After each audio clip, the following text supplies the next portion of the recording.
হঠাৎ করেই সংবাদ আসলো বিমান বাংলাদেশের উড়ন্ত অবস্থায় একটি চাকা খুলে গেছে। চারদিকে শুরু হলো আতঙ্ক। সামাজিক যোগাযোগ মাধ্যমে সবাই আতঙ্কিত হয়ে বিমানে থাকা সবার জন্য দোয়া করতে লাগলো, যেন নিরাপদে গন্তব্যে পৌঁছাতে পারে সবাই। শুক্রবার দুপুর 1:20 কক্সবাজার বিমানবন্দর থেকে ছেড়ে আসা ঢাকাগামী বাংলাদেশ বিমানের একটি ফ্লাইটের চাকা খুলে যায়। বিমানটিতে শিশুসহ মোট 71 জন যাত্রী ছিলেন। কক্সবাজার বিমানবন্দর থেকে ঢাকার উদ্দেশ্যে রওনা করে বিজি 436 ফ্লাইটটি। উড্ডয়নের পরপরই পাইলট ঢাকার এয়ার ট্রাফিক কন্ট্রোলকে জানান তিনি জরুরি অবতরণ করতে চাচ্ছেন। পাইলটের বার্তা পাওয়ার পরপরই ঢাকার হযরত শাহজালাল আন্তর্জাতিক বিমানবন্দর জরুরি অবতরণের জন্য প্রস্তুতি নেয়।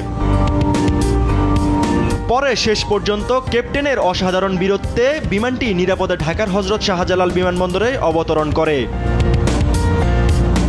দুর্ঘটনা এড়াতে বিমানটি অবতরণের আগ থেকেই অ্যাম্বুলেন্স ও ফায়ার সার্ভিসের গাড়ি অবস্থান নেয় রানওয়েতে।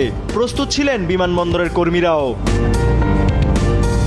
ইউসুফ ভুঁইয়া, দেশ টিভি, ঢাকা।